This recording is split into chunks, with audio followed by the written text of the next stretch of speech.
Hi, this is Joe Clark, composer of The Cowl Sessions, and you are listening to the Geekcast Radio Network.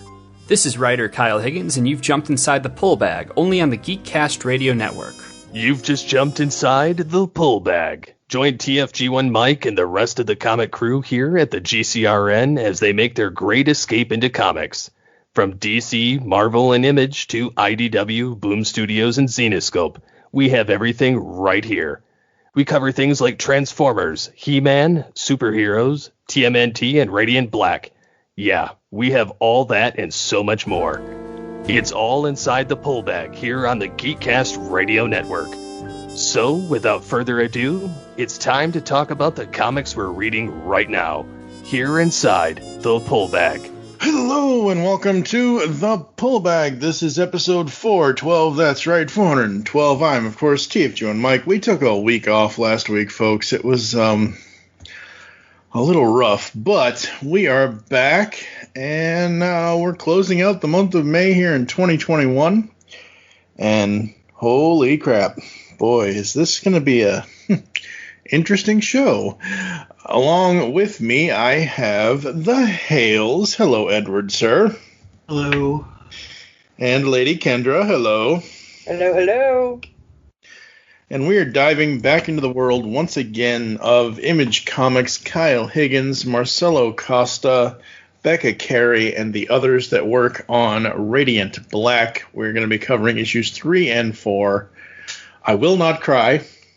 Will not. I refuse. Damn it. So yeah, issue 3. I'm going to say this now because I think it is true. Because in the 8 years I've done this podcast, I don't think I've ever seen a comic like issue 3. And I don't, because like I've said before on this show, I only started really reading comics full-time 8 years ago when I started the podcast. So I'm just going to make this blanket statement. You guys can agree or disagree, but I have never seen in 70 plus, 80 plus, 90 plus, however many plus years the comics industry has been around, I have never seen a comic issue like this. I have seen variations of this, not to the modern aspect, but like diary entries or journal posts.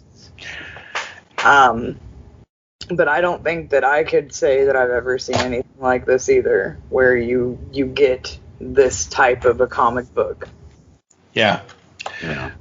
This is single-handedly the most interesting issue or format for a comic that I have ever seen in the last 8 years. I will say right now, issues 3 and 4 are going to go down probably as my top 2 best issues of 2021, because not only is issue 3 so different from anything else, it's also, when we take the break later and we get into issue 4, I'm just going to say it right now here, folks, we are spoiling the hell out of these issues. So, spoiler alert is in effect. Yes, exactly.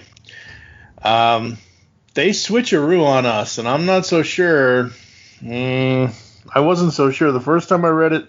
I wasn't so sure the second time I read it, but I'm still willing to obviously continue on with the story, and we'll find out what the switcheroo is later. But issue 3, we open up in Lockport, Illinois, and everybody is waking up. Nathan is already up, and he's making breakfast because today is writing day. And he is looking at his script from about 4 years or 5 years, 4 years, 4 years old. What were your first thoughts, just in general, on the whole format of the issue, Kendra? I'm not gonna lie, this one was a bit of a shock because I wasn't expecting as many pages to be this type of format as there were. Mm-hmm.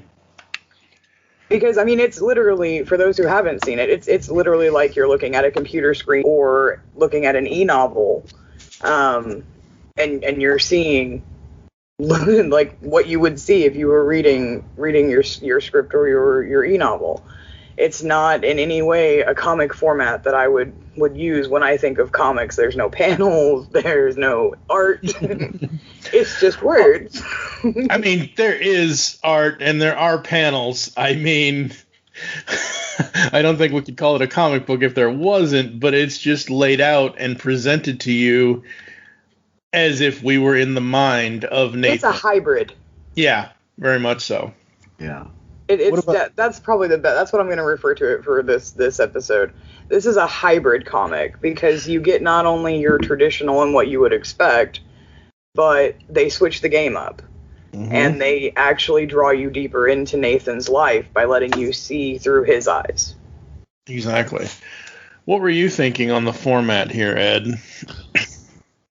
Well, I was a little lost at first because, I get that first page and, panels and dialogue and everything, and then I was like, wait, did they put the script in my comic?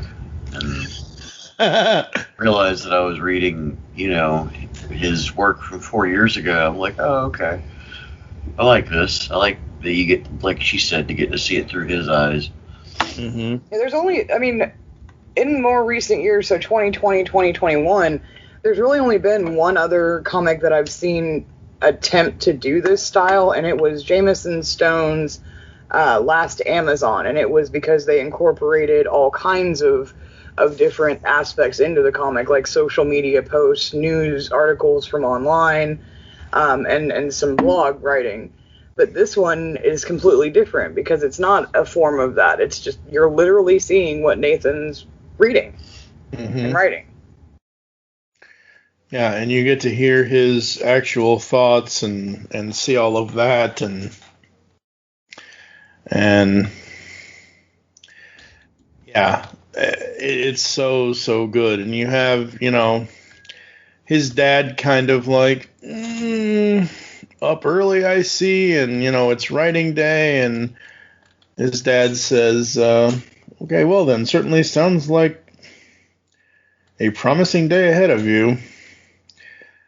You know what? I think you're right. And then obviously is when we get into the writing part and seeing his thoughts as he's looking at this old script and the ideas, and then his mom interrupts him and he's like, yeah, I gotta go someplace else. I need to be able to think. Yeah, this one was really relatable because I don't think I've met a group of people who are as self-analyzing as creatives are. Oh, yeah. I mean, it either really, really flows and then you hate it, or it doesn't flow and you still hate it. Yep. That's very, very true. And as we go further here and he's trying to come up with this idea, there is no bigger nemesis to the writer, at least nowadays, at least in the last, I want to say 40. I'm going to go with 40, but I'll say maybe 50 years. Ever since the computer was invented, I mean, there is no bigger nemesis than the blank cursor, the blinking cursor on the blank page of an open Word document, because sometimes things just don't hit you right away and you just end up staring at this thing. Now, I know other people have inverted the colors, like with a white cursor and a black background and things like that to kind of make it feel like old typewriter stuff or whatever. But, I posted this earlier, this one close-up panel of the cursor and the blank page, and I'm like, yeah, that's his nemesis. And we have the Radiant thing trying to break through here, and he's trying to shake it off. How often does it take you, Kendra, to, like, if you have to start, whether it's a review, whether it's a creative thing you're doing, I know most creatives, most writers, most everybody goes through this process of... I would say 100% of us go through it. Well, yeah. I mean, for me, it really depends on the product. I mean, like, if it's something that's really struck my fancy, then I can go through it for like a review. I can read the work, get the review done in anywhere from 20 minutes to an hour. Mm-hmm. And then there are some where I'll get stalled, and it takes me time to get through. And I've fallen into the TikTok trap, or the memes, or just randomly scrolling without any kind of purpose and looking up and being like, holy crap, it's been 2 hours. Yeah. I mean, and I love that Kyle Higgins has put this all on full display, because this makes this entirely relatable regardless of your background, because everybody's done that, whether you're writing a paper for school, whether you're, you are creative, whether you're a writer or a novelist or a poet. It touches on so many backgrounds, because we've all had that, okay, well, I'm going to set this deadline, or I want this word goal per page. And then nothing. Yeah, I have never been able to set. A word goal.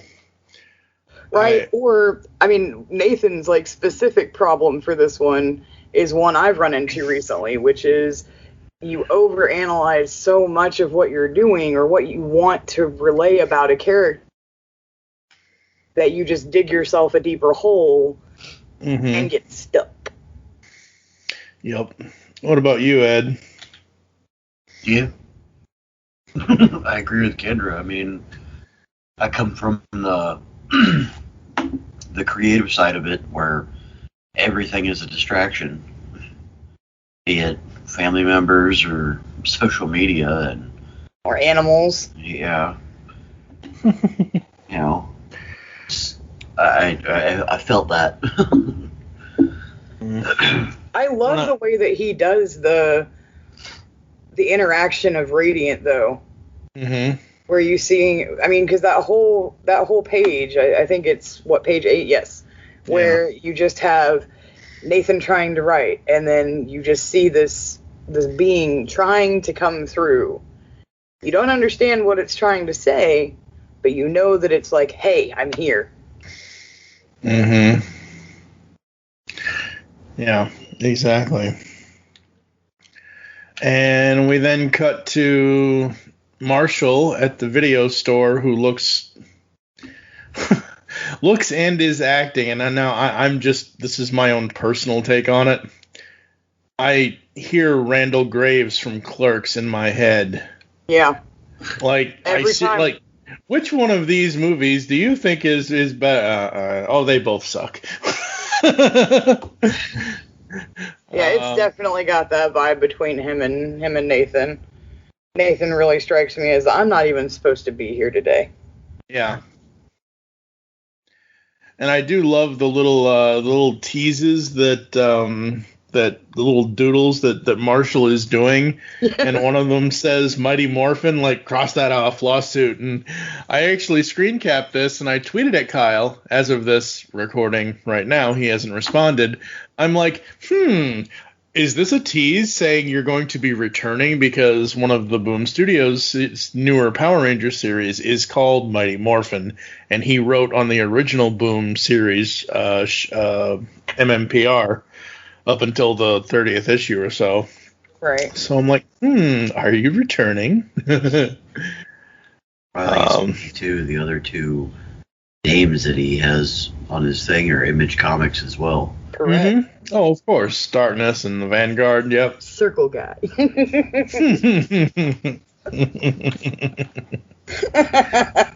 Yeah, that's funny. Marshall has his moments.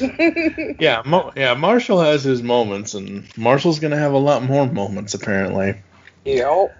And Marshall's like, yeah, but, because Nathan's like, sorry, how am I a superhero? I think it's pretty undeniable that's where we're headed. The suit, the powers, we even turned down free and clear bank robbery money. Dude, keep it down. Yeah, I'm not sitting here saying that going forward I'm going to associate them as Dante and Randall, but in this scene, they are so Dante and Randall. But I love, like, Marshall, I'm gonna go into a different fandom real quick, but they really remind me of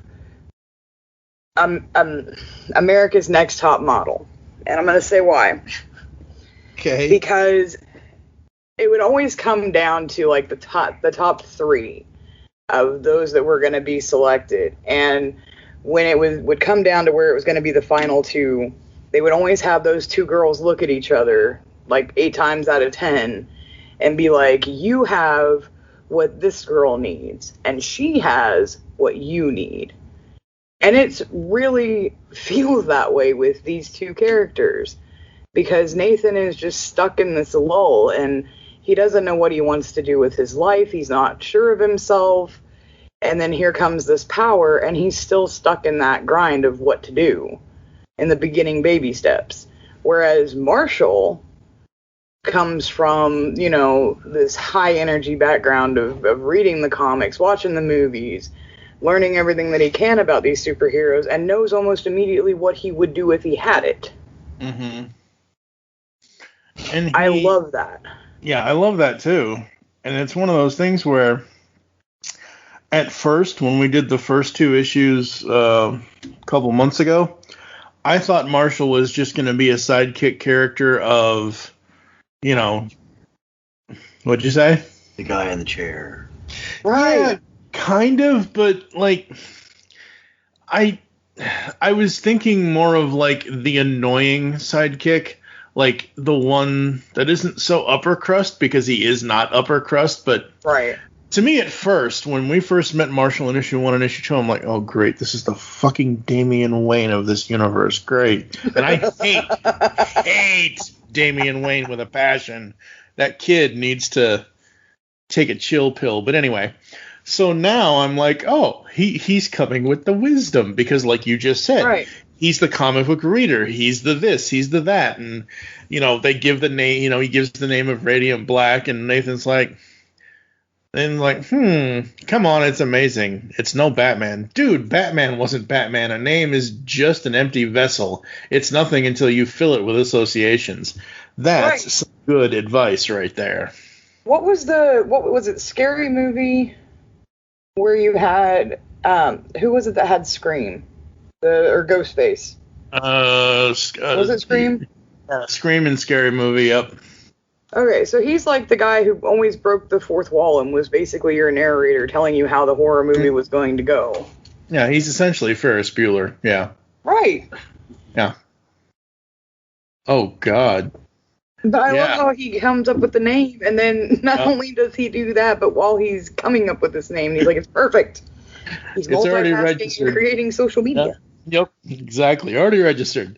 What? Marshall, what the hell? Right.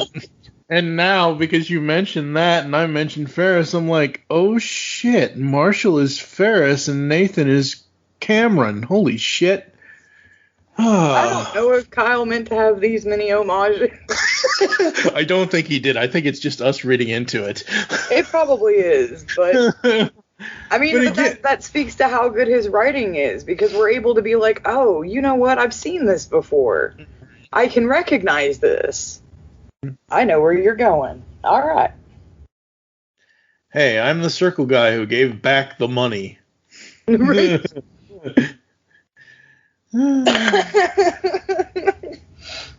It's so good. And again, Marshall is I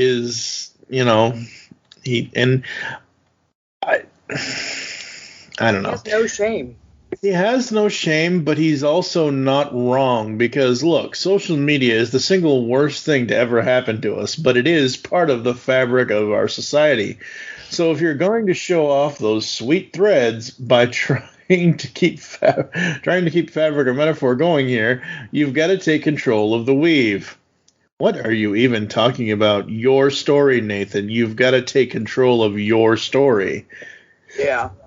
And I think that's advice that a lot of us need today, especially now. I mean, look what we're living. I don't care what anyone says. Again, as of this recording, Sunday, May 23rd, 2021, we are still living in the middle of the coronavirus pandemic. Yes, the vaccine has gone out to millions of people. I'm vaccinated. I'm 99.999% sure you guys are vaccinated.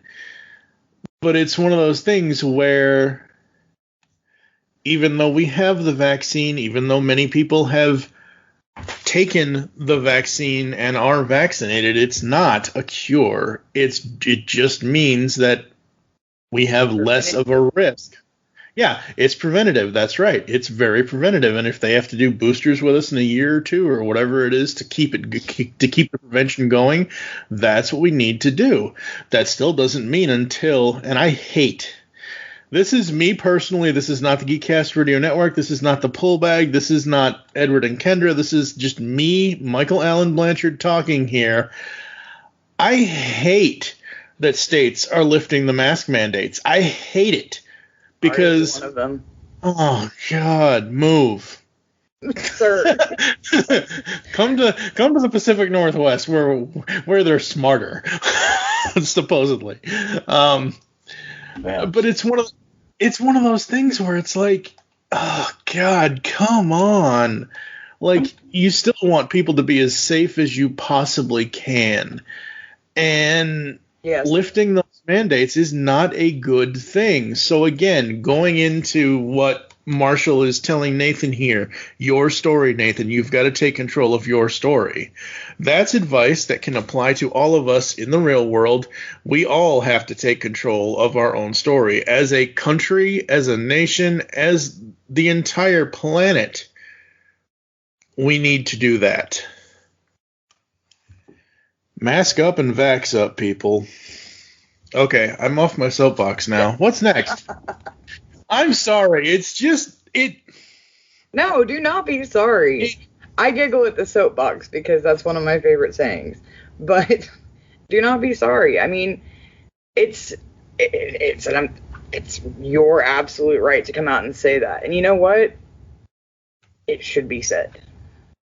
And even if there aren't, and this is so funny because I always, ever since the virus hit, ever since the mask mandates happened, as soon as I had a mask, I'm like, okay, this is life. I may not be able to breathe as well as I used to be able to with it on, but whatever. It's going to, again, preventative measure, whatever. Since most places, not all places, but some places are lifting the mask mandates, I go into, they call him Fred Meyer out here, but it's basically Kroger. It's under the Kroger company brand, but it's called Fred Meyer. I walk in with my mask on. Lady walks in behind me. Guy that's standing out there doing carts. Oh, would you like a mask? You know, here, have a mask or whatever. She's like, oh, you guys are still doing that? And I'm like, I just shook my head and I just drove my motorized cart away because I'm like, God, give me a break. Bless the sheltered people. Oh. I mean, I can't even discourage anything because I'm frontline healthcare. I have been since everything hit. And, I mean, we've seen it. We've seen our nursing homes lose loved ones. We've seen, you know, we've got a couple of girls that work for me that work on the actual COVID unit at our local hospitals. And they're still, to this day, at least 4 deaths a week. Oh, that's not good at all. I mean, and just last week we had a case where a staff member has caught an active positive case, and it's just like it's not gone. No, it's not gone. And as frontline healthcare, we were one of the first ones here in Indiana where we were offered the vaccination. And it's like it's not a be all end all. It just gives your body a better platform of which to fight and win. Yeah, it's a better fighting chance. Does it mean you're not going to catch it or you're not going to be susceptible to? Fuck, I can't say that word. Susceptible. Yeah, there you go. Thank you. Susceptible to it? No. What it means is you have less of even, you know, it reduces your chances of potentially getting it versus, like, I literally cannot see a world anymore where I'm not wearing a mask out in public. And when I say out in public, I don't mean from my car to the entrance of the grocery store. I mean, like, as long as I'm walking out of the grocery store and there's nobody around me and the mask mandate has been lifted, like as long as I can take it off between the store and the car, I still put it back. As soon as I see somebody, even if they are 6 feet, 12, as soon as I see somebody coming towards me, I put it right back on. Yeah. But it's one of those things where it's kind of nice to have the fresh air between the store and the car so I can breathe again. But at the same time, that doesn't mean that I don't still have my mask, like quite literally less than 2 inches away from my face, to the point of if I need to put it back on, I'll put it back on. Right. Well, I mean, and that's how it is here. I mean, most of us, I mean, for us and for my household, I'm only going to speak for mine, but because with the company I work for, because we do healthcare, we're still in a state of, even if we're off the clock and we're on our own time, we are fully expected to mask up when we go out, because we have to take care of not only ourselves, but our clients. Absolutely. Hell, I mask up because in the apartment building we live in, we have trash chutes, so I have to walk down the hallway. I'll mask up to walk down the damn hallway to take the trash out. I don't care. Even if there's nobody in the hallway. You know. Anyway, back to Radiant Blacks. Ed, go ahead. Sorry. Yeah, we're just fully on our soapbox. I'm on the soapbox too. I mean, I just had massive facial surgery at the beginning of the year, so I'm immune compromised as it is. So mask is permanent fixture of my I'm about to leave to go out and do something kit, you know. Keys, wallet, mask. Yep. Absolutely. And hand sanitizer in the cup holder. Yep. That's right. So getting back to Radiant Black, I will put some sort of something here in the audio to... Maybe I'll put a clip of somebody slipping and falling on some soap or something so we can get off this box here. I've got pages to write. Sending you the login now for the social. So yeah. You know what kills me though? He really does have this moment at the beginning where he's like, you know what, man, I'm done with this. I'm so done. Mm-hmm. And that one right there. I mean, not going into issue 4 because issue 4 is its own tilt-a-whirl, but right. I mean, this one, you see it. Like, you see Nathan, like, not only is he's stagnant with the writing, he doesn't know what he wants to do. He's been given this power, but isn't even sure if he wants it or what he wants to do with it. And he's got people coming from all angles that do know about it, like Marshall, who, you know, here, man. Social media, Radiant Black, what's up? You've also got the cops from a few issues, like the first issue, that were like, it's your responsibility to your city to help out because you can. Yeah.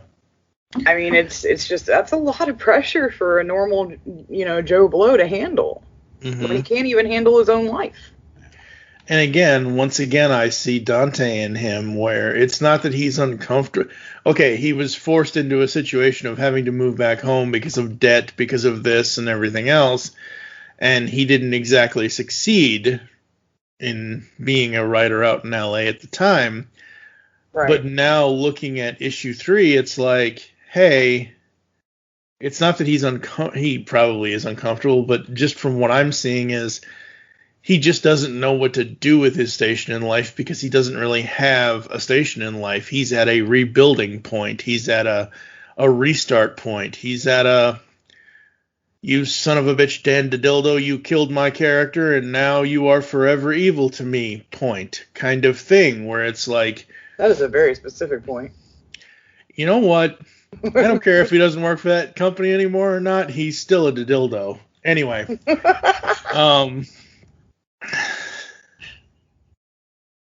So we get back to Nathan. He's walking out to his car. It is now full-blown snowstorm.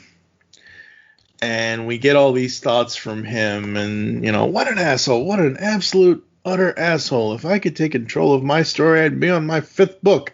Not my 5th goddamn sentence. Which is kind of funny because we've seen his work and it's not the 5th sentence.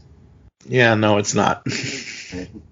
I think he means more so of the restart. Yeah.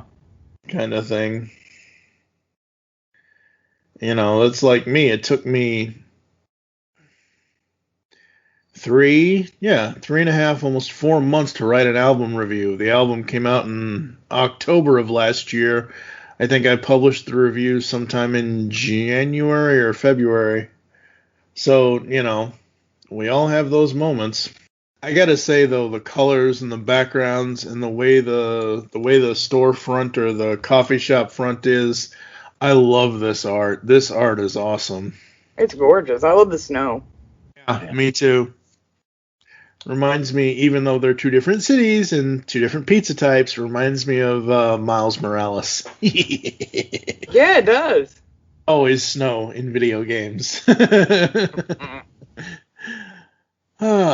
So he's going to try it a different way and try to figure out where to start with his characters. And he goes on and says, this is it was small, it was supposed to be just a short story. How the hell did it get so out of hand? Because you overthought it, my friend. That's usually what happens. Yep. And he gets to a point of, okay, this is working. My character didn't recognize her, Elizabeth Beckett didn't recognize her life. And then...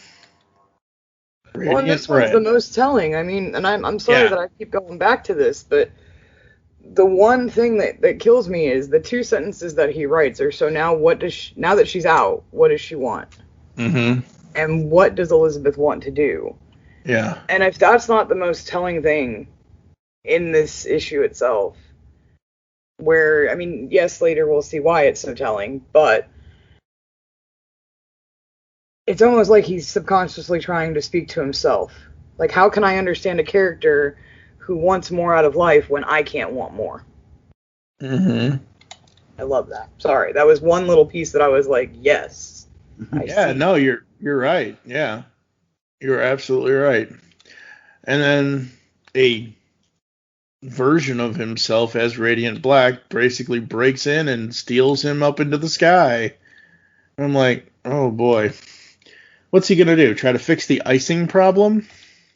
This is a badass version, though. Yes, it is. What'd you say, Ed? I said I love the energy cape. Yeah. It is, except, the superheroes, no capes. I beg you differ. Yes, well, Batman hasn't come up against Edna Mold. So he can't understand this thing, and I am what you will never be, Nathan, worth breathing. Oops. And he wakes up. What a hell of a way for your subconscious fears to come to bat. Yeah. I mean, that's just one line of thinking where they say that dreams are ways that you can battle what you're afraid of or what's constantly on your mind or in the subcontext of your mind. And for this, not even worth breathing. Your inner self is telling you that you will never be worth breathing. How hard does Nathan have to be on himself for that to be what his subconscious comes up with? Very hard on himself. Like, holy shit. Mm-hmm. So he wakes up, oh God, what time is it? God damn it. And then he gets a Twitter notification. And now we've got a flat on 355. Could really use Radiant Black right about now. LOL.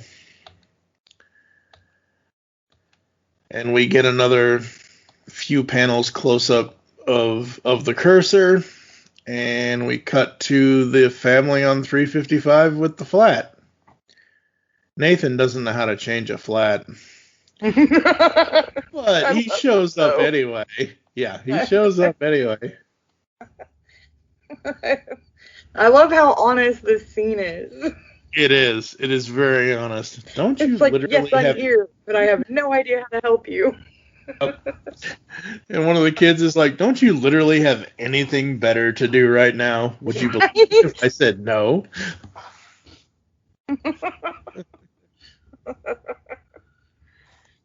So freaking harsh. I love that they thought that he was a joke, too. like he was just some cosplayer. Yeah. And, the dad asks him, "You sure you know what you're doing here?" "Oh, yeah, absolutely. That's going to be one of my new profile pictures at some point." "Oh, yeah, absolutely. Of course I know what I'm doing." Snap. Right. Oh my gosh. Yeah, that didn't work. How does a superhero not know how to change a tire? I don't know, man. Why do I have to be great at everything? This is a great just depiction of never meet your hero. Yeah, pretty much. And it is so cool, and it is so honest, and he's still coming into his own with the powers, and he is still, figuring it out. And you don't often see a scene like this in any comic book of a superhero trying to figure out his powers, where the people he's trying to help are actually trying to help him, sort of, even though they're kind of making fun of him. I don't know, man. Spider-Man. Well, yes, but, I mean... Because I can immediately come up with a few scenes from Spider-Man where that's exactly what's going on. True, but I mean, I don't know. I haven't read the current run of I haven't read the Nick Spencer Spider-Man yet, so I'm not sure. Don't feel bad. Nobody else has either. That's not nice. Whoa, burn. Nobody reads Spider-Man. But I mean, honestly, that's the vibe that it gives off. Absolutely. Early Spider-Man, where he's still trying to figure out what all he can do. He's got at least one or two, if not a whole crowd of naysayers in the background that are like, "Okay, you're here. Now what?" Yeah, this is like Bendis' run on Ultimate Spider-Man. Right. Yeah. I mean, yeah, the crowd eventually gets behind Spider-Man and he becomes the hometown hero, but... Mm-hmm. I love... Radiant Black does not have that right now. No, he doesn't. And I love how the wife is like, earlier in the scene, "Honey, where's your coat? Or at least a scarf. You have to be freezing." Right. And at the end of the scene, as he's flying the car where they need to go, he's wearing a scarf. They gave him a scarf. So they didn't like this isn't your Spider-Man 2 train scene where they all catch him, but at least he got a scarf. They were sweet. They were a super sweet. Oh, no, absolutely, yeah. And we get to what I assume is 2 a.m. So much for writing day. Better luck next time. And we see panels of him just kind of trying to sleep, and then he's awake, and he reaches for a laptop, and we basically get the premise of this comic, at least the first issue. Elizabeth Beckett didn't recognize her life. She'd gone from working at banks to robbing them, but now her partner was dead. She was on the run, a bag full of cash, and all the problems to go with it. Elizabeth Beckett had nowhere to go, so she moved back home. Yeah. Well, what do they tell writers? Write what you know. Yep. Mm-hmm. Write what you know. Thank you, Stephen King. Oh. And the next morning, his dad's like, "Nathan, you up?" "Hey, yeah, sorry, I think I'm actually making headway here." "Okay. Glad it was a productive day." "Me too." This time. Next. Hey, I'm telling you, man, there is some depression. Oh, absolutely. The look on his face here at the end of this issue right now. This time. Next, everything changes for real. Wow. Dun, dun, dun. This issue, holy crap. There is so much to unpack with this issue, but I think we've talked about a lot of it. Ed, what were your overall thoughts once you finished reading issue 3? I enjoyed it. I mean, it was a filler issue, for lack of a better term, but it was good filler because it got you into the mind of the character a little bit more than the previous couple issues had. Mm-hmm. And I enjoyed that, the psychology of it, especially seeing the writer's block basically fade through comic book art. So, I mean, it was really enjoyable and definitely had me ready to go into the next issue. Yeah, I was not ready to go into the next issue at the end of this, and then I started reading the next issue, and I'm like, no, we're going to get into that after the break here, folks. But first, Kendra, what are your overall final thoughts for issue 3? This one actually solidified the fact that this was going to be an enjoyable series. I'd already enjoyed 1 and 2 very much, but seeing Kyle take this completely different route and you know, basically putting that foundation down of don't expect your normal atypical story or artwork or plot lines was gorgeous. It immediately catapulted this series up for me to at least, if not the second place, third place of the ones that I've read in the series so far for this year, of the new ones. Very cool, very cool. Yeah, final thoughts from me on issue 3 here. Like I said at the beginning of this episode, it's not very often you see a comic book like this issue is presented, where it's basically the mind of the main character as a writer, as a creative person. As we've already said, he is so stuck and stifled with what he wants to do up until the end of this issue, but throughout the whole thing we see his thought process, and that is so interesting. Like, this sucks, it's all trash, and then we get to a point. Yeah.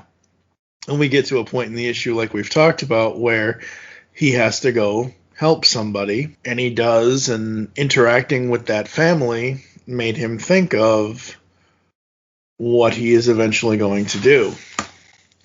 So, yes, issue 3. If I was making just single issues out of the issues I've read so far for the last 5 months, this would easily make the number 1 spot for me out of the stuff I've read. Now, this is not me. I'm not meaning to say out of the stuff that's been released since January of 2021. I mean whatever I've read since January 1st of this year, because folks, I don't read this and Beast Wars, Transformers Beast Wars from IDW. Those are the 2 ongoings that I am currently reading as they come out. The rest of the stuff I read is either in trade or I'm catching up with whatever. So, you know, from the stuff that I've read, this is easily the most unique single-issue comic book I have read in a long time. Yes, you sighed. Yes. 1, because I wish I only had 2 ongoing. But I hand it to you that, yes, this is definitely one of the most unique to come out. Mm-hmm. I wish I could say it got my number 1 spot.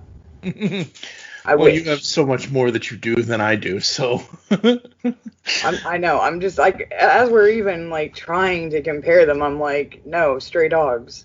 Stray Dogs has broken my heart. And then I'm like, no, because 4 breaks my heart. Mm-hmm. But what is it about issue 4? Issue 4 has been detrimental this month, because that's what issue broke me on Stray Dogs. Oh no. Like, ugly cry in the shower. Holy crap. Broke me. I don't mean to laugh at you. Playing in the background. I mean, oh my God. Sad walking away music. Cue it. I mean, it's bad. Oh, and for some odd reason, I feel like, and I know this is not, there is no comparison to the entire, no, there is no comparison between, the entire half of the universe going away and then coming back. However, I recently just found somebody on YouTube and somebody on Twitter that does guitar covers, and the guy did a guitar cover of Portals, and I so want to put it in here somewhere because it so feels like a summation of what issue 3 and what issue 4 is, which we will get to in a moment. However, I'm not going to do that. I am going to do what I did last time, except you guys are going to hear the full song this time, because I did, as I mentioned in the last Radiant Black episode of the podcast, I did tweet at Crisis Couture, who does the song Radiant, which is the theme song for this series. And, hey, if the U.S. government can use tweets as evidence in a trial, I could use it as a legal document of permission, that I have permission from the band to use the full song, Crisis Couture's Radiant, in this podcast and future episodes of the Pull Bag when we do this series, of course. So you're going to hear that next, folks, and then we're going to come back and we're basically going to be giant puddles of, basically. So we'll be back after the awesomeness that is Crisis Couture's Radiant.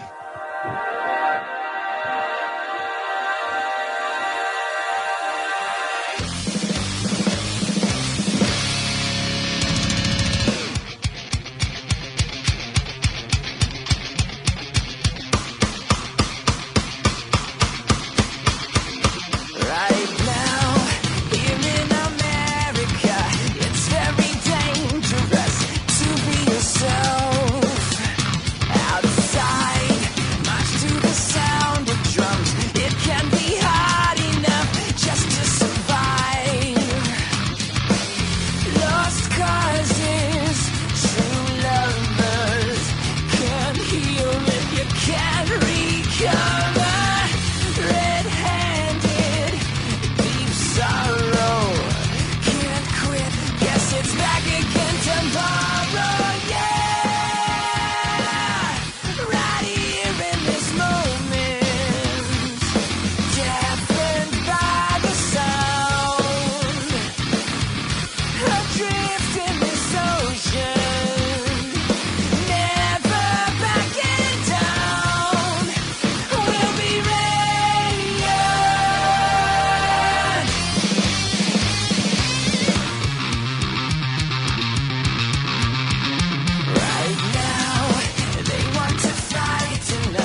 We are back. I hope you guys enjoyed Crisis Couture's Radiant. This is issue 4, Image Comics, Radiant Black. I meant to do this in issue 3, but it's pretty much the same people in both, obviously. The creative, Kyle Higgins, is the writer. Marcelo Costa is the artist. Color assistant on this issue, on issue 4, is Rod Fernandez. Letter is Becca Carey. Logo design done by Rich Bloom. Editor and designer Michael Busutil. I'm sorry, Michael, if I guess I'm sorry if I mispronounced your name. I've butchered a lot more names than yours, sadly, on this show. And we open issue 4 like never before. Because, yeah, everything changed at the end of issue 3, or it was about to, and Nathan is now in... Yeah, pretty much. Pretty much.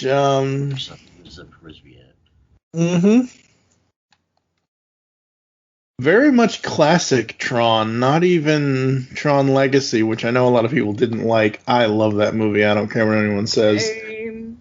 Yeah. But yes, this opening has a very classic Tron feel to it, and Nathan feels trapped, and then giant radiant robot. Oh Lord! Hello, Nathan. Yes. What'd you say? I said, "Where's Morpheus when you need him?" Yeah. I think this goes beyond the Matrix at this point. You know, welcome. Yeah, welcome to existence. We then cut to Lockport, Illinois. Marshall is on his couch eating black licorice. I refuse to call those Twizzlers because they don't look like Twizzlers. Oh, really? Okay, well, there you go. The dog treats.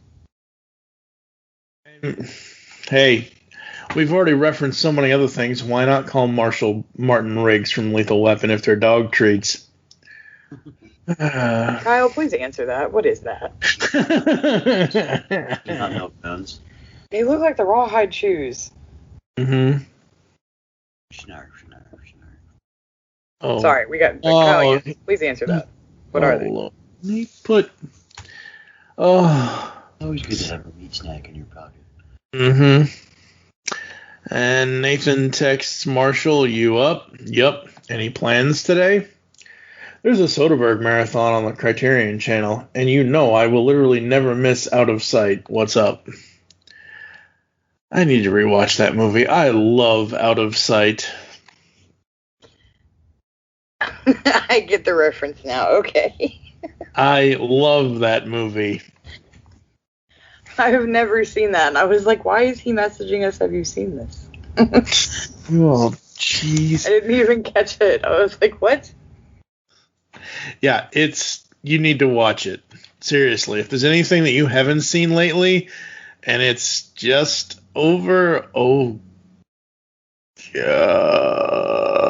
it's just. I think the video you sent me was 1998.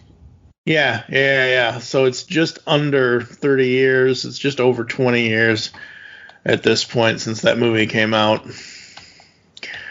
So, yeah, they're going to go test the powers.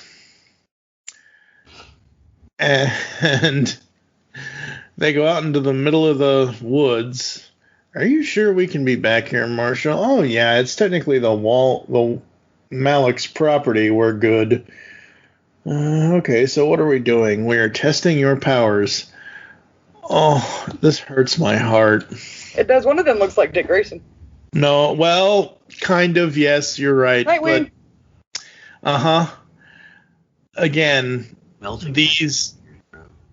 Yeah, they are. They are action figures. They are action figures of characters from Kyle's other series, Cowl.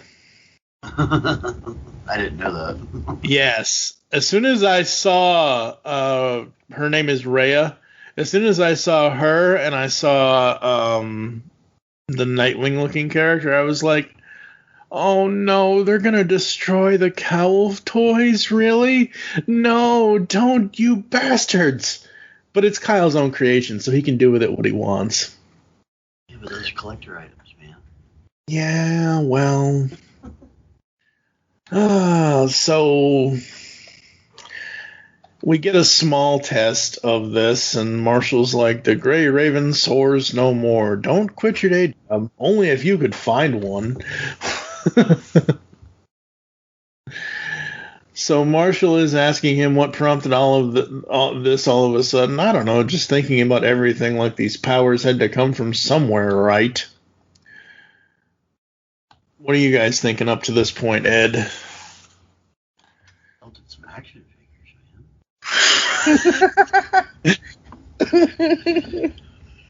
man. Collective outrage. Kyle, bro, man. You had to fucking hit me in my feels, didn't you? Shit. Hey, you know what? Like I said, they're his own characters. It's not like he's destroying Batman or something. I understand that. They're still action figures, so as an action figure collector, I would not melt my toys. True, but what other thing could we test his powers on that isn't going to destroy something? At least the blast is. Well, no, we do not need to destroy more trees. We need to plant more trees. Come on now. Trees. We are not bringing up South Park. Knock off all this tree hugging hippie crap. Yes. God. Lord.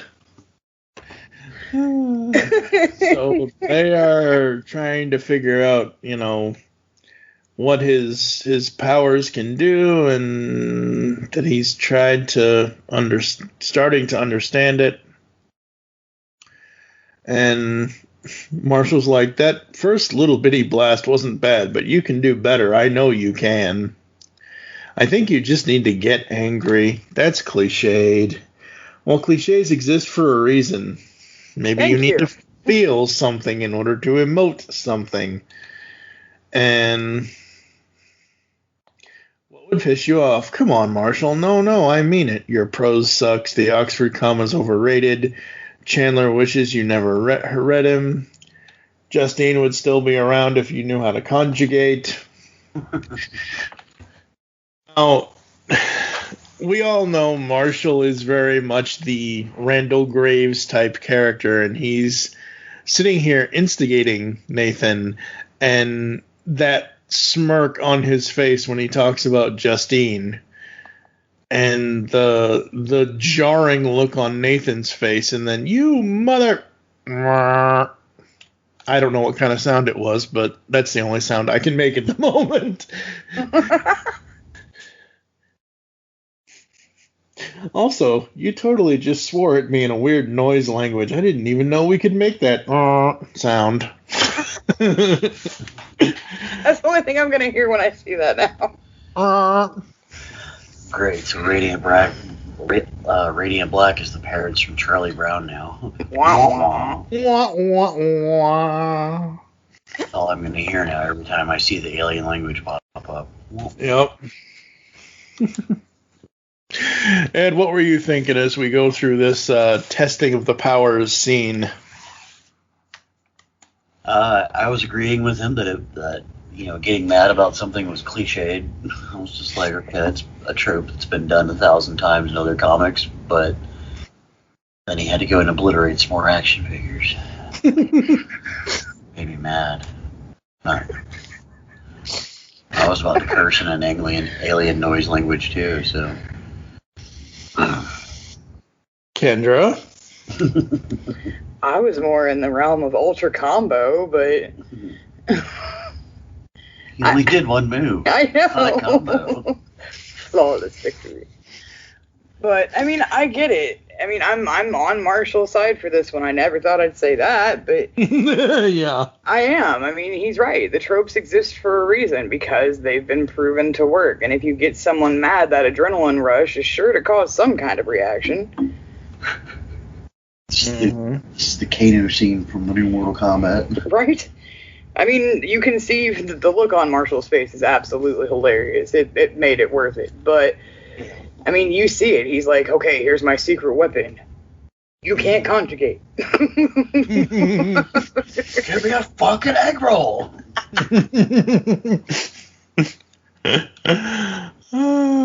Yeah. And here I'm thinking is, so you asked me what my secret is. The secret is I'm always angry. I'm always. Yep. So. It's master control. I'm gonna have to watch Tron after this podcast. I might marathon both movies at this point. Alright, thanks. Maybe throw some Kingdom Hearts in there. Thanks, Kyle. Yep.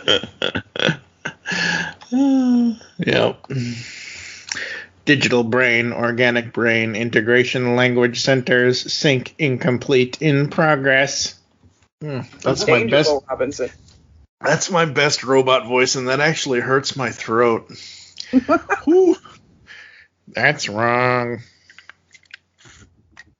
So we get this scene where Nathan and this giant radiant robot thing are trying to communicate, and I love the language deciphering. Yes. How the robot is saying these things in actual word balloons, but then you see the language in the sky, on the screen, whatever you want to call it, and then you see it like it basically. That's what it reminds me of. Shit. The radiant language that we've been seeing this whole time, it's Braille. I mean, I'm not saying that any of these characters are blind, but I'm legally blind, and I'm like, holy crap, where am I? Oh, right, it's Braille. Yeah. Next thing you know, Radiant Red's gonna get some devil horns or something and go back to Hell's Kitchen. Who knows? It looks like the language the meat is used raw. in the Star Wars universe. Yeah, pretty much. If you look at any of the Bad Batch that's going on Disney Plus right now, anytime they have writing on the screen when they're looking at a computer, it looks like this. Yeah, it could be a mixture of both. Yeah. Star Wars too. Awesome.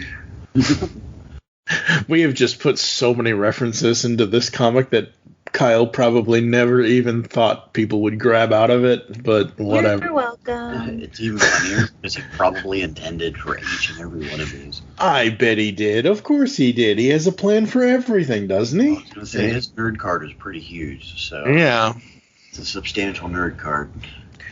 Well, he just... And again, saying, once again, as of this recording, May 23rd, 2021, he just tweeted the other day that out of all the stuff that he's always wanted to work on, the one realm that he hasn't yet is TMNT, and I replied to him and I said, I'm sure it'd be awesome to see you do something with IDW's TMNT.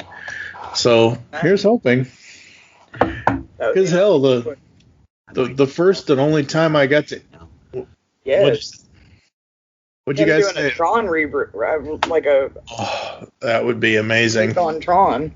As long as every issue. Hey, with the soundtrack, I'm good to go. Yep. If you make it, they will.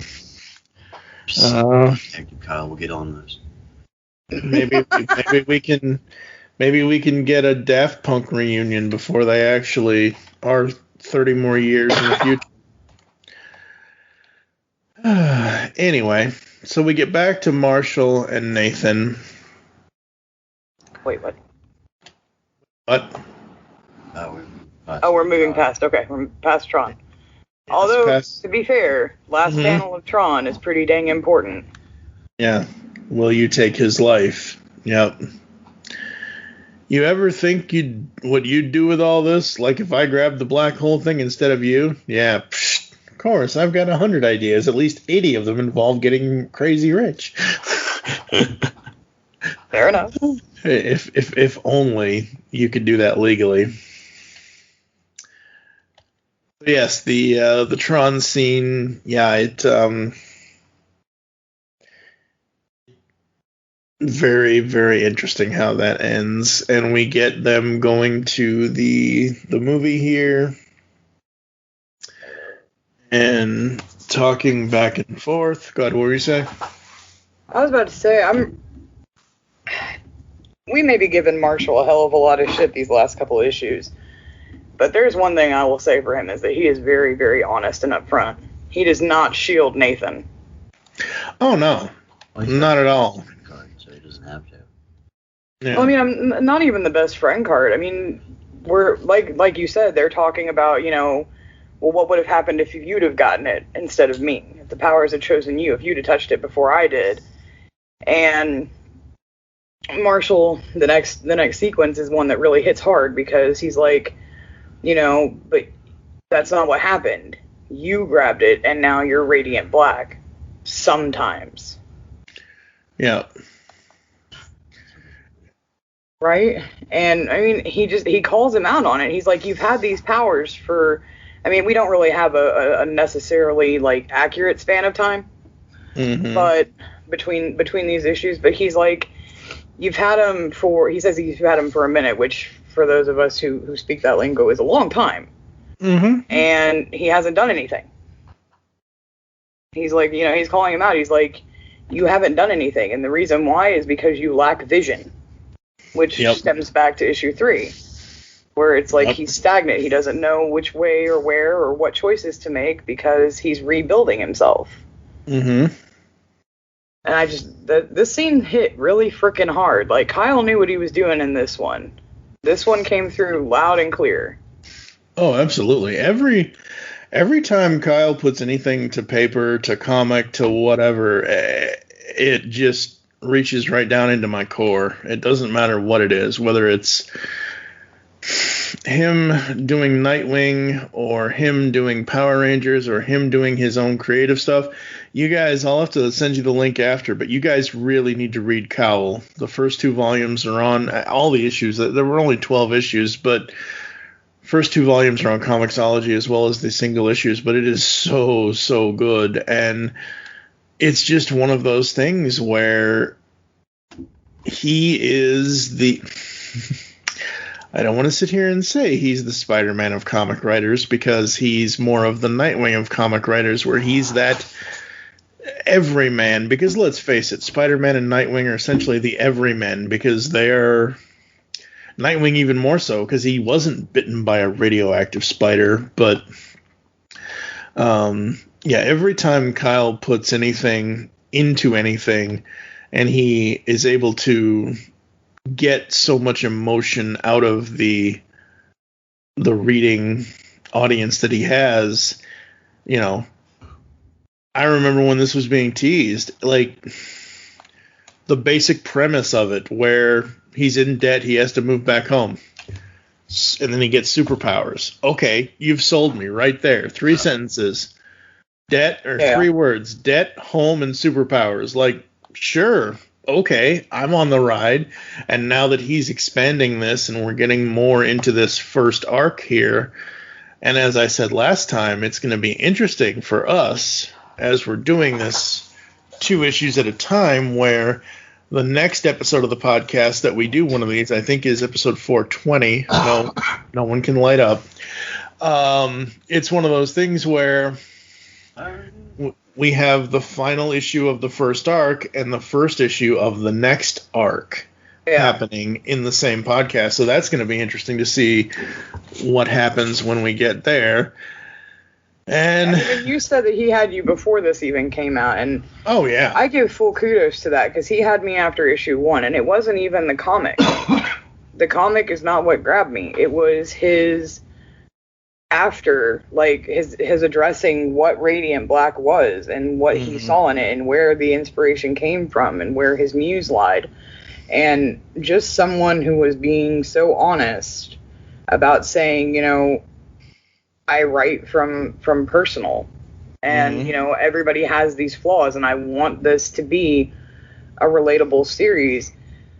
I mean, you can, in every issue, I don't care who you are, you can find something in some part of your life where you've gone through something that you can relate to what Nathan or Marshall is going through. Right, absolutely.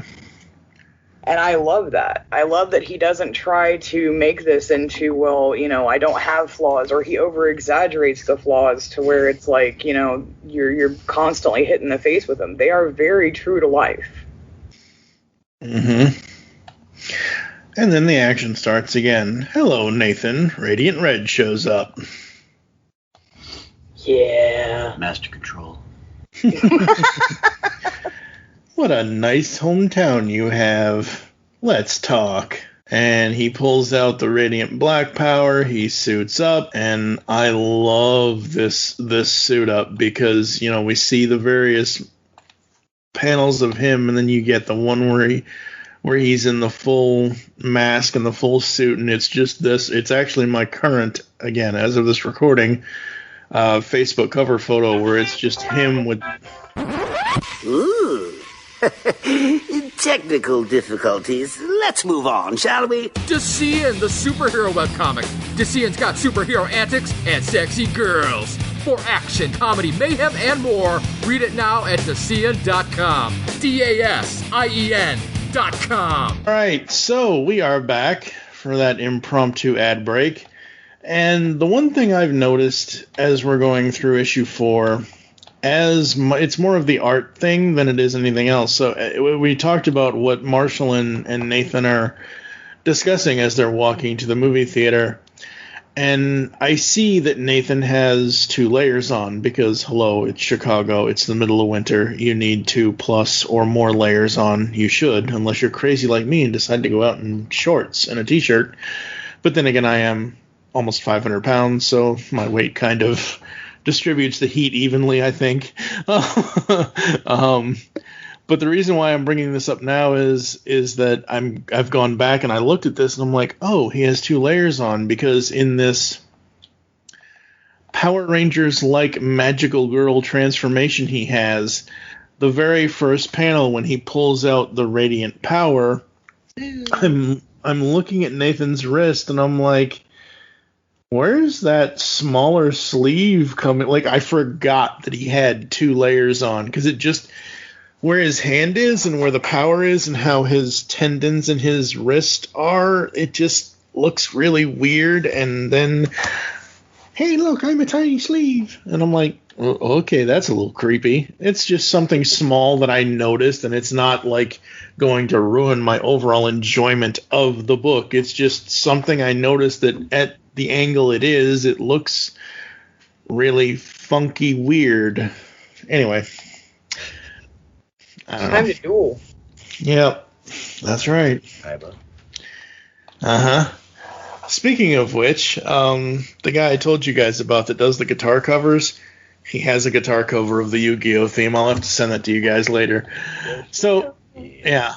As I was saying earlier, when we get this transformation, I actually have this as my current, as of this recording, Facebook cover photo of him in the mask with the eyes. That is so cool. And so Radiant Red and Radiant Black are about to fight, and Marshall's like, oh, dude, you're in for it now. Also, don't worry, I'm shooting video. You can watch your ass get beat down in 120 frames per second. God, you're annoying. I love that so much. Run now or else. I totally heard fucking Napoleon Dynamite when I was like, God. Yep. Absolutely. It's a little graphic, though. Radiant Red over here is like, now run now or else what? Or else I'll absorb your skin and let your muscle and fat spill out. I'm just like, damn. Hey, let's get harsh. Well, I mean, you got to have some sort of threat because, it's just the way it is.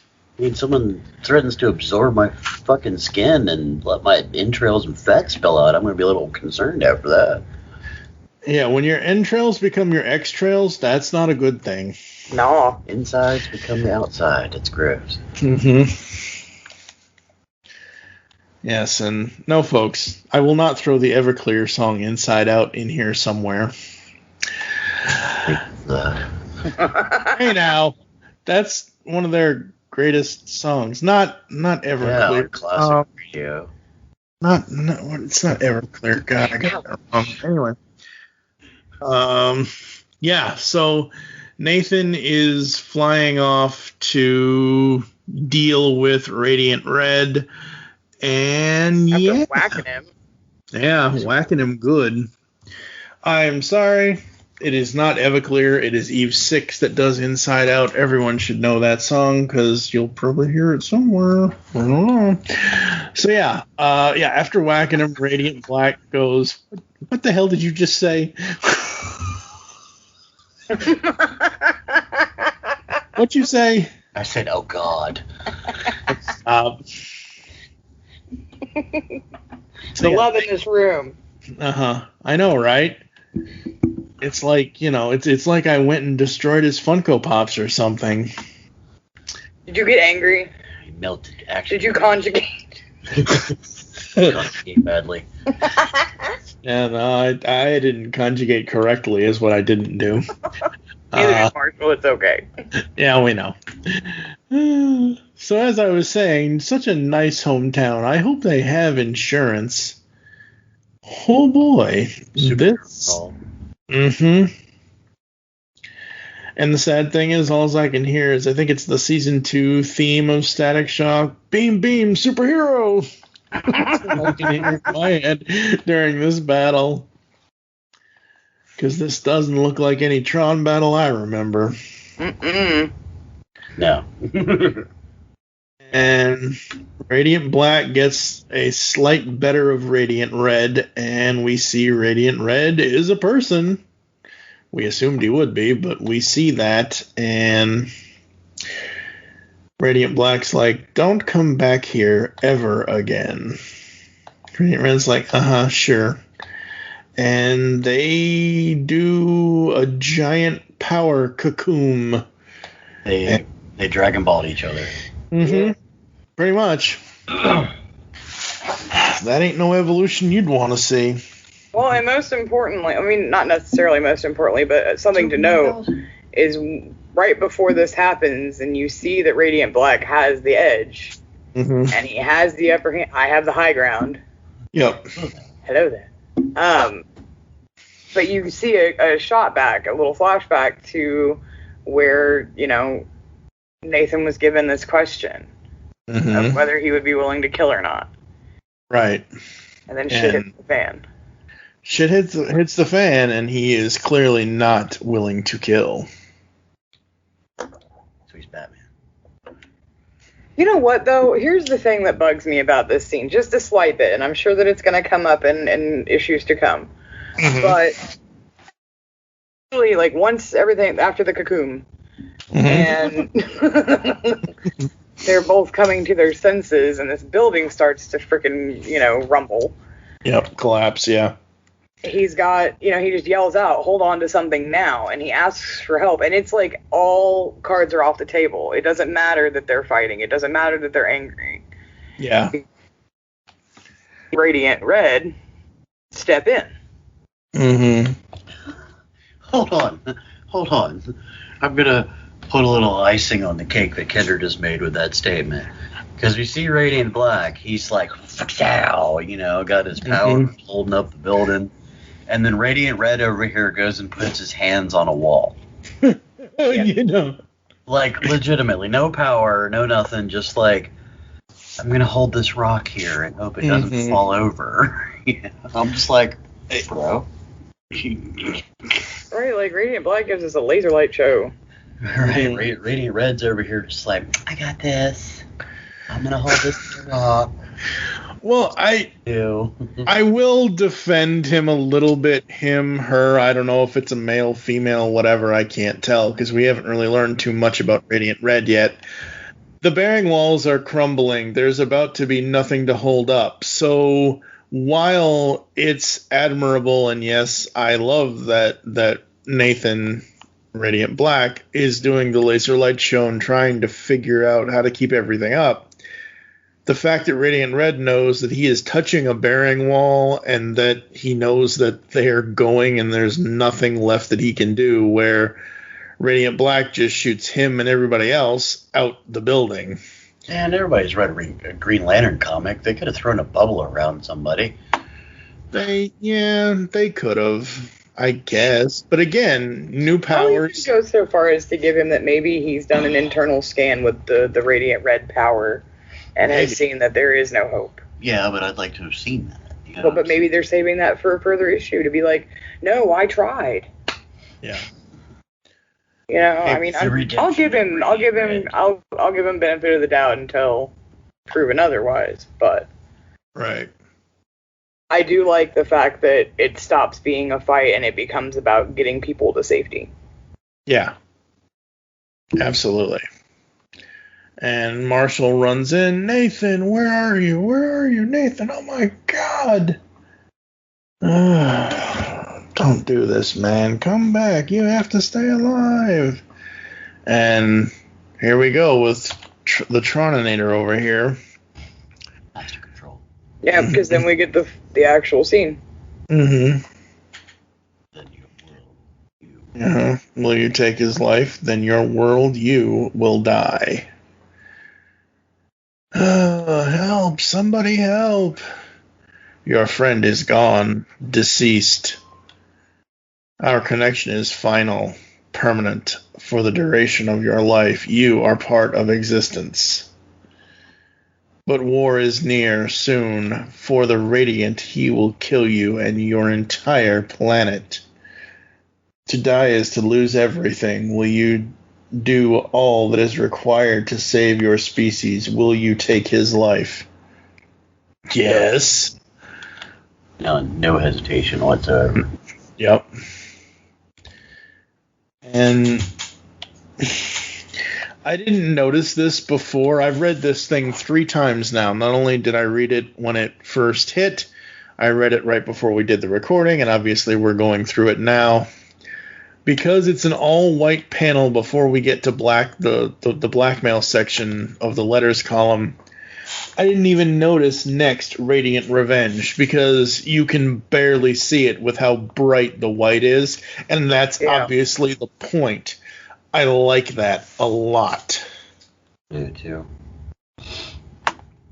Well, I've been a big fan of the art of this whole series since the first page of the first issue, so I mean, I just need more Marcelo Costa in my life, honestly.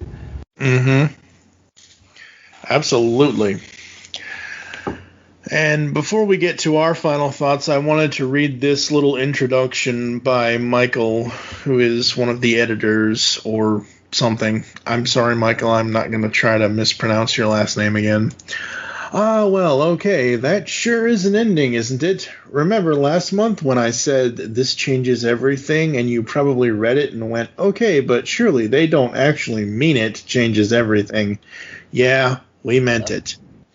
Here's all I can say at this point. Radiant Black #5 is out next month, and there's more issues after that. Everything you've seen so far is for a reason. This hasn't just been an elaborate bait and switch. We haven't just done this to mess with you. The story continues, and we hope you'll come along for the ride. And with that, why don't we answer some letters? Yeah, I am fully on this ride. There is no other. I'm gonna say this right now. There isn't another new comic book series that could come out in this year that is going, like right now, Radiant Black is my #1 ongoing series. I know there are plenty of other series that I haven't read that are going on right now that are really great, but every single one of these 4 issues, we can, the three of us at one point or another can either relate to something with it, or it affects us in some way, whether it's good, bad, or otherwise. Correct. And I know all comics can do that, but even with all the stuff that we have all all three of us have said that this is like this, this is like this. Oh, they put Dante here, they put Rand. Even with all of that, we've tied so many things into this comic in this podcast episode. And it's because of how Kyle writes the book. It's because of how Marcelo draws the book. It's because of how the coloring is done, how the art is done, and what the story is saying. And that it is a real life affecting thing.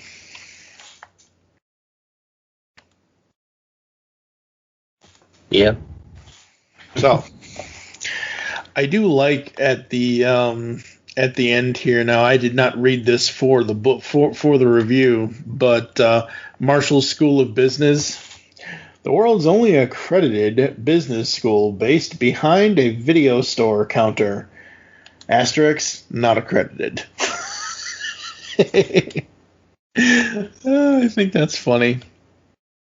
Because, again, it makes me think of, interesting. In this, we have a date on the newspaper, Wednesday, April 7th, 2021. So, going back to our whole how long has this been going on kind of thing. Interesting. Yeah. You know what? I need to apologize to Kyle, to Image, to everybody. I really did not even look at these final things here because I just figured that, oh crap, we should end on, oh crap, Radiant Revenge, which is next issue. Wow. So we will probably get back to that at some point in the future when we do some sort of recap for the first arc. Final thoughts, Ed, or any other thoughts you want to bring up for Radiant Black issue 4?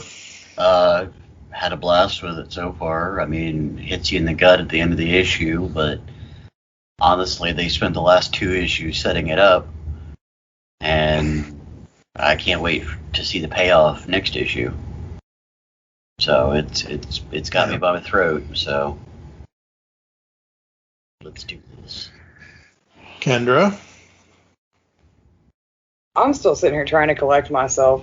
Like, I'm not even gonna lie. This one.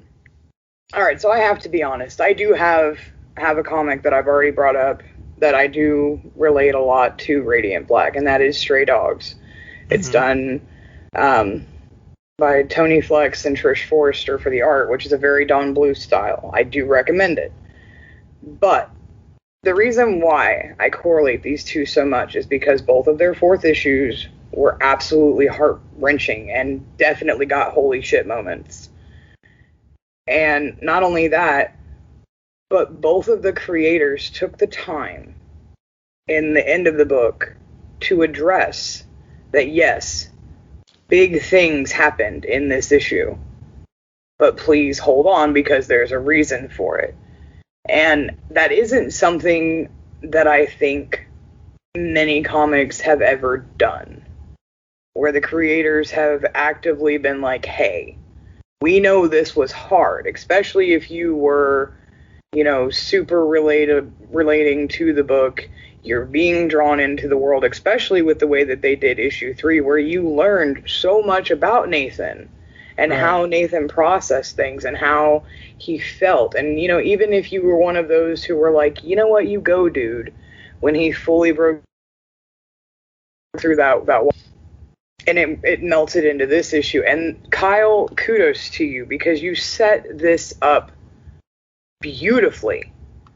I mean, I don't think that I have seen a better setup when it comes to, leading into what happened. Because you had everything. You hit all of the points where we had emotion, we had foreshadowing, you have, hints of things to come, and then you really did have this jaw-dropping moment where you were like, did they really just do that? And it was in such a believable way. It wasn't any of this, we've seen Superman crash through buildings. We've seen Green Lantern, since Ed brought up Green Lantern.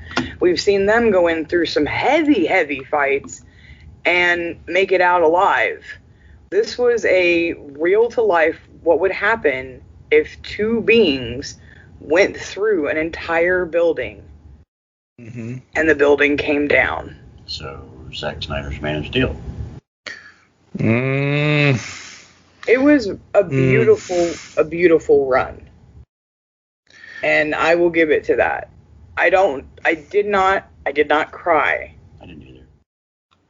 I was sad. I was sad. And like I said, it was jaw dropping. I will give him that. My jaw dropped. I finished reading it, and Edward sits across from me in our home office, and I looked at him and I was like, holy shit. Yeah.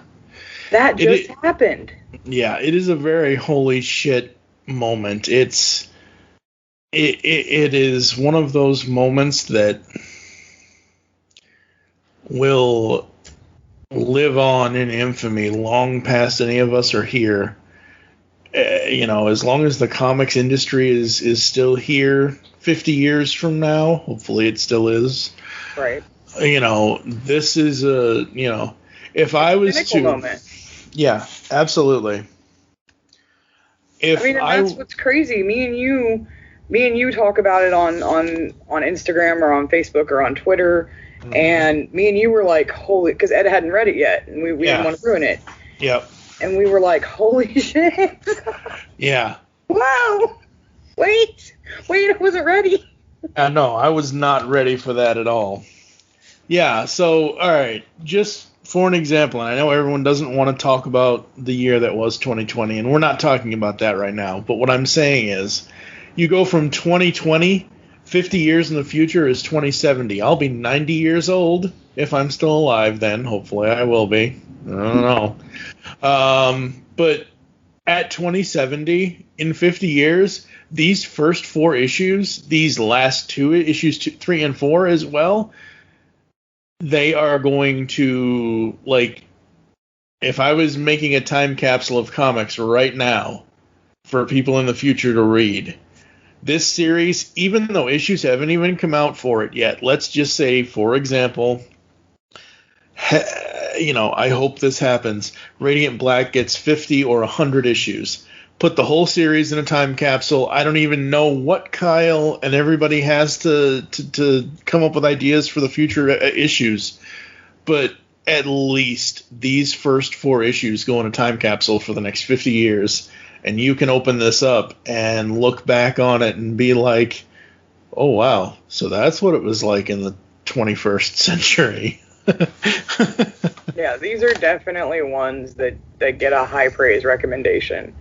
Absolutely. This is that damn continuing image trend, though. I know. You should. I'm going to say it the way that it is for me. I have literally switched from being a DC only to Image has had my heart with every single trade that I have picked up, any series that I have picked up from them in the last year has had some kind of visceral emotional response with me. And that is a full kudos to their talent. Oh, absolutely. I mean, they always have. Classic. Yeah, absolutely. They always have such great stuff going on. And it just goes to show you that not everything, like, is this a superhero book? Yes. Yes. But it is also more than that, because it's not your average Spider-Man kid. Like, it's not. You're absolutely right. It's really not. This is full outside of the box. Yeah. If Nathan hadn't died in this issue, if he had not died and he found his way, like he said, in the issue, oh, this is starting to come along. I'm liking this. I'm finding my groove. And then, oh, wait, I'm actually going to be dead at the end of this. That wasn't the plan. But it's one of those things where if Nathan was the character to continue this, it would have been seeing him going further with whatever he was going to go further with, and it would have been, we would have seen the real life mixed in with the superhero. We wouldn't have had to have had, oh, we've reached issue 50, issue 51, we're going to DH him. We're going to make him have a deal with the devil. And whatever, that's what the creative people at Marvel wanted to do at the time. That's fine. It is what it is. Just till one more day. Yeah. If you were sitting next to me, I would smatter chew you. Smatter chew. I would smack your hand so hard. You apologize to Kyle Higgins. But that's my point. You do not put that next to Kyle Higgins' word. Apologize. I'm not going to apologize because that's the point. I'm saying this is not that. Kyle, I'm going to apologize now for Mike, who obviously doesn't understand that One More Day was a travesty of comic justice. He just said that he wasn't comparing it to that because I'm specifically saying to it, and he didn't love it. You don't put anything next to One More Day. He's like, I put it near it. No. In a way it belongs across the room on a different shelf. And it is. That's the point. That is the exact point. This is not your even when I was reading, and at some point we will get Superman Doomsday on that or something. I mean, come on. But that's what he's saying, is that he's not comparing the two because they are so drastically different. My point is shit. Oh God. Oh Lord, here we go. My point is that still salty about that. I know you are. Let it go. Be Elsa. Let it go. All right, Elsa, let it go, please. And as much as I hate those movies, let it go. Doesn't bother me anyways.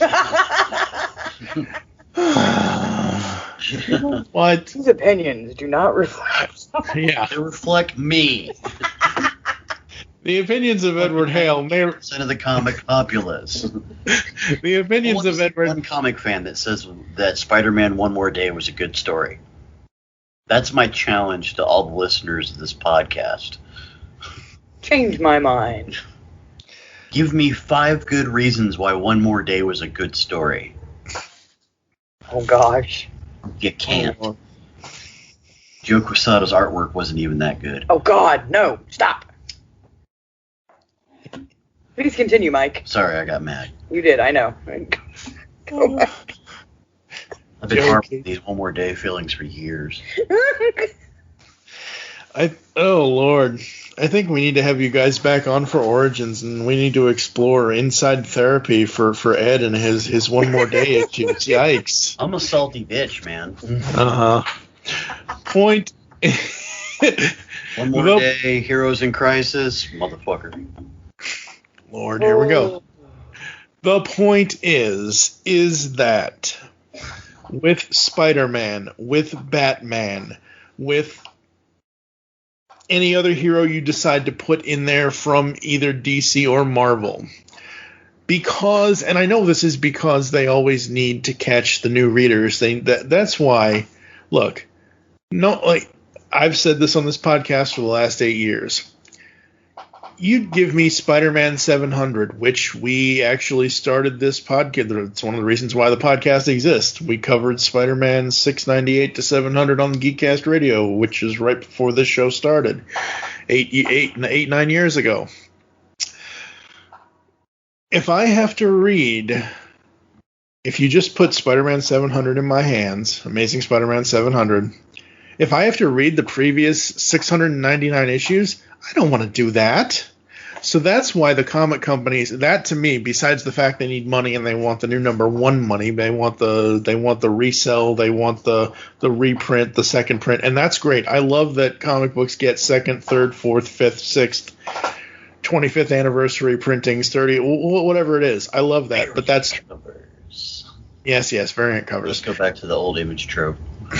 That's kind of the point, but also it's a point of how many times are we going to see Spider-Man go from high school to college to adulthood to whatever, and then all of that we find some weird stopping point, like the devil comes in or something, And then, we have to restart with him back at age 15 in high school, pimple-faced Peter Parker. Not that he ever was, but you know what I mean. That's not what Radiant Black is. No. Radiant Black is a story where you have these two characters, these two best friends, this guy who tried to make it as a Hollywood writer, and he failed, so he has to move back home, and all of a sudden he has superpowers because of this thing. And, oh my God, that is why I love, and I will say, no matter what else I read this year, new comic, old comic, whatever it is, for me personally, Radiant Black is my number one series for 2021, just based off of 4 issues alone, because of all of the homages that I've read into it myself, or of the events that have happened in the comic. Yeah. No, and I'll 100% agree with you on that, because one of my major arguments against the big two is all of the rehash and the redo and the rebirth, and that's one of the things that stands so far outside for me when it comes to Image, because not only do you have this amazing artwork, not only do you have these very talented writers and colorists, these art teams, but Image lets these creators tell the stories that they want to. Mm-hmm. That's what Image was founded on. I mean, it was founded in a time where big artists and big writers were getting screwed over by the big companies, and they all went away to a place where they could have complete creative freedom, and they made that place, which was Image Comics, thanks to the 7 founding fathers of Image Comics. And now we have incredible works like this, and Invincible, and Walking Dead, and Ice Cream Man, and Stray Dogs, and Chew, and everything else that's coming out of there. Yeah, I mean, and that's the thing. I mean, I 100% agree with you, Mike, because that's not something that we see. I mean, don't get me wrong, Image still has its 30th year anniversary editions, and they will always do justice by their original characters, and I have absolutely no problem with that at all. Right. But I do admit that it is very nice seeing these fresh takes, these unique concepts, these books that draw in from popular culture, that it really is target marketed towards us. Yeah. Well, there's a lot of writers too, I've noticed lately, like big name writers, obviously, like Kyle Higgins and Scott Snyder and Jeff Johns. Jeff Lemire. That are all jumping ship. They're not really jumping ship, but they're going over to Image to get these creator-owned properties out of their system. And I mean, I've only picked up the first issue of Noctera, but it was amazing. I mean, it's Scott Snyder, but I don't expect it to be any less than amazing. But everybody's been knocking it out of the park, and Kyle Higgins is obviously no different. He's killing it with these 4 issues. Yeah. Can't wait for the next stuff. So. Yeah, absolutely. Like I said at the beginning of this episode, folks, it is going to be so interesting because we are doing these 2 issues at a time to see how the first arc ends and the next arc begins. Because if issue 5 is Radiant Revenge, who the hell knows what's going to happen in that?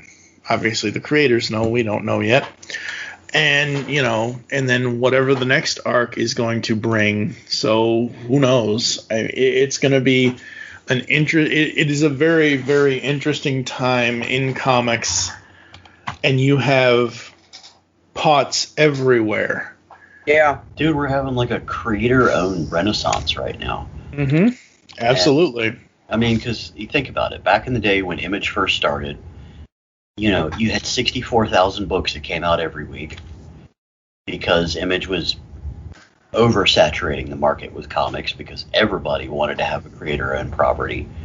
But the gems that shined out of it, like Spawn or Witchblade or Darkness or, some of those titles, still run huge today.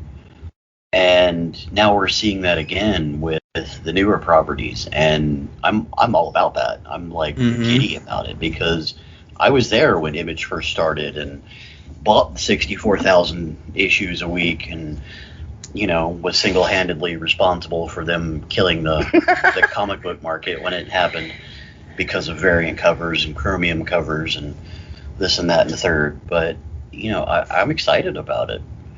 And that's the thing. Like, I really think that Image, I'm not saying that they're single-handedly doing it, but I like that Image is inspiring other smaller companies like Ahoy Comics or a Wave Blue World Comics, these little indie sectors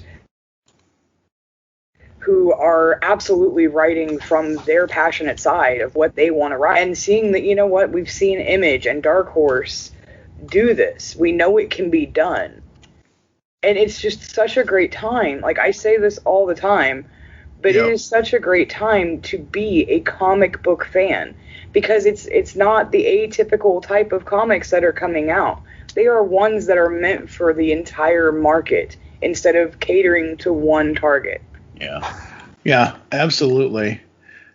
It's just so good. It is. And I'm so glad. I know that I'm like rambling here for a second, but I really am grateful that when we first started talking with you and doing these podcasts, that this was one that came along. Yeah. Oh, absolutely. I don't care. I say this with voice actors all the time. It's people like May, he's been gone many years now. May the man still be resting in peace. I could watch and listen to Mel Blanc read the phone book. I could watch Mark Hamill and Kevin Conroy. I could listen to them go back and forth as Batman. Like, it's the same thing with Kyle Higgins. The man could be writing about soap and boxes for all I know. And it wouldn't matter. A recipe book. I'm intrigued. Let's do this. Take my money. The recipe book. That is awesome. So before we get the heck out of here, we do have, number one, we still have to rate these issues. We'll do that in a moment. But we do have from Image Comics, from the Radiant Black podcast, actually. I need to listen to that. I haven't listened to that yet. But basically, the Radiant Black podcast retweeted Image's preview of issue 5. The trials of Ultraman's Eduardo Fregato and acclaimed colorist Natalia Marquez join Radiant Black creative team this June. Portland, Oregon, May 21st, 2021. Fan favorite artist Eduardo from Self-Made, The Trials of Ultraman, and critically acclaimed colorist Natalia Marquez will join Kyle Higgins and Marcelo Costa on the best-selling superhero series Radiant Black. The new team members will contribute their talents to the upcoming number 5 on sale this June from Image Comics. Image is pleased to reveal a sneak peek at early interior pages from the forthcoming issue. And the quote here is, I've been working with Eduardo and Natalia on different projects for quite some time now. In fact, I first met Marcelo when he was coloring Eduardo's work. With the big twist at the end of issue 4, we knew we wanted to give the issue space it needed to properly deal with the fallout, said Higgins. Eduardo is one of the best storytellers I've ever worked with, and as you'll see in the below pages, has quite the flair for cosmically powered action, rendered in beautiful contrasting palettes, by Natalia. This issue has some more big twists and turns, and we'll be ramping straight into our big issue 6 Radiant Red Spotlight. Trust me, after issue 5, you'll definitely want to know his story. Okay, I was not sure if Radiant Red was a guy or a girl, and I couldn't remember, and I was born with brain damage, folks, so leave me alone. But yes, Radiant Red is a dude. After Radiant Black's number 4, heart-stopping cliffhanger is one way to put it. The Radiant Black team isn't done subverting readers' expectations and will provide fans with an extra-length explosive climax to the first story arc in issue 5. Radiant Black issue 5 concludes the first story arc of the series And yet Radiant Red is still out there at large. Red needs to be stopped before anyone else gets hurt. But after the events of the last issue left Lockport and the world reeling, is Radiant Black up to the task, and will he be in this fight alone? Radiant Black number 5 will be available at comic shops and online Wednesday, June 16th, 2021. Hey! June 16th. Man, it's been 26 years since Batman Forever came out on that date. Just not mention it. Hey. You leave Batman Forever alone. It ain't Batman and Robin. Okay. Uh-huh. Compare a crap movie with another crap movie. Hey. Knock it No off. fighting, play nice. Uh-huh. You shouldn't compare it to One More Day. Edward Stevens. Oh, Lord. But anyway, very, very cool. This news article from Image Comics' website will be in the show notes for this episode. And the funny thing is, and sadly, I know that I'll probably get the original, the cover A, which is a good cover. I really want the cover B because it's purple. That's just me. But cover B and cover C, I really, really dig. What are your thoughts, Ed? I actually haven't seen them yet, so I'm... Click the link in the Skype window. Okay. Hold on. Kendra, Mm-hmm. control the jankness. Hold on. Mm-hmm. Boom. Yeah, I like the one next to the purple cover, the kind of the profile picture of... The blue? Yeah. Yeah. Them standing there all like, let's do this. Yep. Yeah. But these pages, man, oh my God, these pages look look amazing. great. Yeah. They look just as amazing as the first 4 issues. Waiting on the knockdown drag out here, so... Yep. So cool. Absolutely love that. All right, well, because issue 5 and 6 are issue 4, episode 420 of the podcast, I might have to have my buddy redo the art for this one because, man, those covers. Originally, when I had the Radiant Black art done up for the podcast folks, I'm like, oh, I can just use the black background, the white text, and just have that be the ongoing art. But I'm like, ooh, these covers.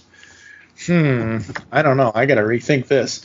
All right, issue 3, Ed, what are you going to rate issue 3, 0 to 5? I'm going to give it a 5. It was a perfect issue, perfect paced, a lot of relatability to it, especially to the creatives out there that are reading it, like myself and my wife. Highly enjoyable, and a perfect setup for the next issue. What about you, Kendra? A resounding 5.